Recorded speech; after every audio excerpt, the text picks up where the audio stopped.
እንኳን ደህና መጣችሁ ወደ ጥያቄ ቁጥር 52 ማለት ነው። እንግሊዝኛ ኢንትራንስ ኤግዛም 2016 ግራመር ፓርት ጥያቄ ቁጥር 52 ላይ ደርሰናል። ጥያቄው ምን ይላል?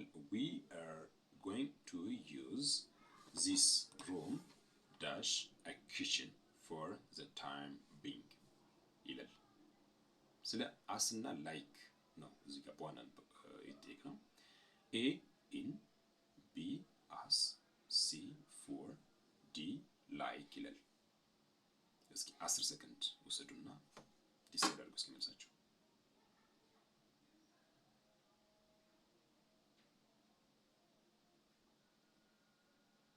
ዌልካም እዚህ ጋር ትክክለኛ መልሱ ቢ ነው።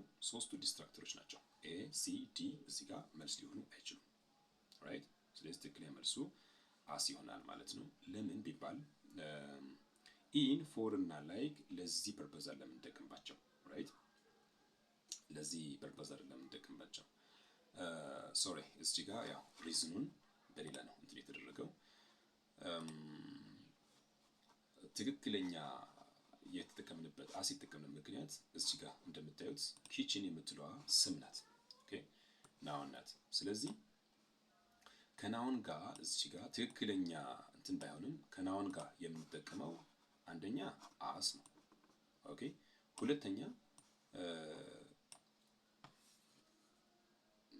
አስን የምንጠቀመው ለሁለት ነገሮች ነው አንደኛ ፕሮፌሽን ለማውራት ስፈልግ ለምሳሌ he is working as a doctor in this company ሊል ይችላል he is a doctor ማለት ነው